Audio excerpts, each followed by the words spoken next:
Bien, alors bonjour à toutes et à tous.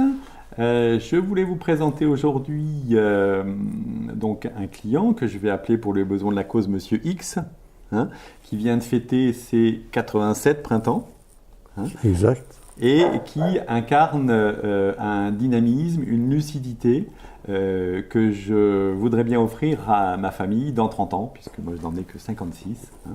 Et donc je voulais féliciter Monsieur X, hein, pour son attitude. Donc quand nous nous sommes rencontrés, c'est il y a plus de 15 ans. Hein, donc à l'époque, Monsieur X venait de vendre sa propriété familiale, hein, et avec comme objectif de rénover la maison de ses parents, qui était les pieds dans l'eau, mais qui avait déjà été donnée à votre fils aîné. Exact. Voilà. Et dans le cadre d'une donation-partage. Oui. Voilà. Et cette donation-partage, évidemment, risquait d'être déséquilibrée, puisque avec des gros travaux faits dans cette maison, évidemment, votre fils devenait propriétaire d'un gros morceau. Absolument. Hein, et que vous ne vouliez pas désavantager les autres enfants, hein, qui, eux, n'auraient pas bénéficié de ces travaux. Absolument. Voilà. Donc, c'est à ce moment-là que l'on s'est rencontrés, que vous m'avez questionné. Je vais vous laisser un peu vous dire par qui, comment vous m'avez connu, hein, Oui. et quel a été le plan d'action qu'on a décidé. Mais je vous ai connu par mon notaire qui vous a indiqué en tant que conseiller fiscal. Oui. Et depuis, nous travaillons ensemble, en particulier pour ce changement de résidence principale dont j'ai opéré. Oui. Et depuis, nous travaillons ensemble non seulement pour cette résidence principale, changement de résidence principale, mais encore pour des problèmes fiscaux que j'ai eus en étant assujetti à l'ISF. Oui. J'ai eu des problèmes fiscaux qui ont toujours été résolus de façon agréable et positive. Voilà. En fait, effectivement, Monsieur X est propriétaire de nombreux biens, donc avec des gros revenus fonciers, et donc il y avait plusieurs problématiques. Hein. Il y avait que les revenus fonciers aujourd'hui, ça peut coûter jusqu'à 60% d'impôts, hein, donc il faut trouver une recette. C'est ça. Il y avait donc là, comme vous aviez déjà des gros revenus fonciers et que vous alliez faire des travaux, il y avait peut-être une stratégie à trouver. Ensuite, comme vous n'avez pas réinvesti la totalité de la revente de votre ancienne maison, il fallait trouver des solutions pour vous trouver un complément de retraite, hein, de revenus. Et donc là, à ce moment-là, on a effectivement cherché une solution, on a trouvé une solution. C'est ce que nous avons fait, oui. Hein. Cette solution, en fait, ça a été à l'époque d'acheter 2 appartements dans une résidence dite service, hein, sous le régime de la location meublée. Oui. Hein, donc au début, tout se passait bien. Voilà. Et puis, rapidement, comme malheureusement dans beaucoup de situations aujourd'hui, l'exploitant, hein, donc celui qui est chargé de vous payer le loyer, n'a plus payé son loyer. C'est ça. C'est ça. Exact. Donc là, je vous laisse un peu raconter la suite, hein, puisque c'est aussi une autre anecdote. Hein. En 15 ans, il peut se passer beaucoup de choses. Oui. Hein, donc comment ça, vous l'avez vécu, comment on l'a traité? Eh bien, c'est au changement de comment ça s'appelle? Oui, alors le gestionnaire s'appelait Park Suite, on peut le nommer. Oui, oui, voilà.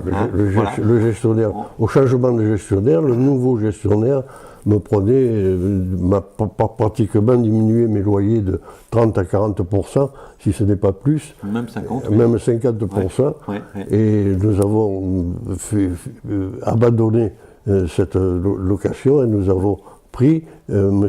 Michery lui-même s'est occupé de me louer la maison et de s'occuper de la relouer à des particuliers. Voilà. Et le problème a été réglé de façon très, très agréable pendant 1 an et nous avons fait un contentieux que nous avons pratiquement gagné vis-à-vis de cette société. C'est ça. En fait, pour reprendre, c'est que effectivement, concrètement, Parquet Suite ne te peine plus. Oui.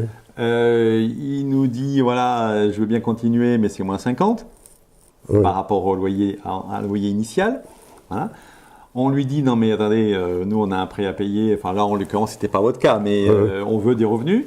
Hein, et donc on lui dit que si vous n'êtes pas content, vous partez. Hein, ça, c'est un peu... voilà. Donc on l'a obligé à partir, il est parti, bon, mais un autre est arrivé en proposant les mêmes conditions. C'est ça. Et à ce moment-là, on lui a dit, ben non, attendez, nous, ça ne nous intéresse pas, on ne continue pas avec vous, et l'appartement, on va l'exploiter nous-mêmes.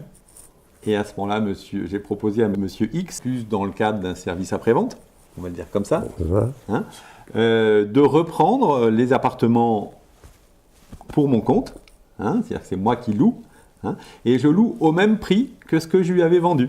Voilà. Voilà, pour qu'il n'y ait pas de différence. Voilà.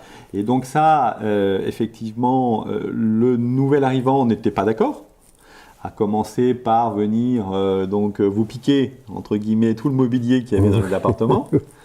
Hein, donc qu'est-ce qu'on a fait? On est au commissariat, on a porté plainte, et après on les a assignés en justice. Oui. Pour faire reconnaître évidemment qu'ils s'étaient mal comportés. Et nous rembourser les frais qu'ils avaient occasionnés pour en remettre tout le matériel qu'ils avaient importé. Exactement. Et surtout aussi peut-être pour nous donner une légitimité, voilà. Hein, pour qu'on puisse dire, voilà, eh bien, nous on est copropriétaires, hein, on veut exploiter le bien par nous-mêmes et on a le droit de le faire. Et donc là, on a eu un jugement du tribunal qui a été rendu en fin d'année. Qui nous permet de continuer à louer. Qui nous a donné la possibilité de continuer à gérer nous-mêmes l'appartement et donc implicitement de gagner 2 fois plus de loyer que ce que qu'on nous avait proposé oui. Avant. Hein, voilà. Donc ça, c'était une bonne opération.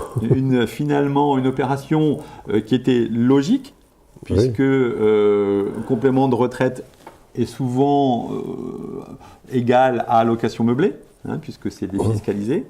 Mais on peut le faire soit avec un exploitant sérieux, hein, et à ce moment-là, ça tombe tous les mois, soit on peut le faire en direct, mais à ce moment-là, il faut s'en occuper. Oui.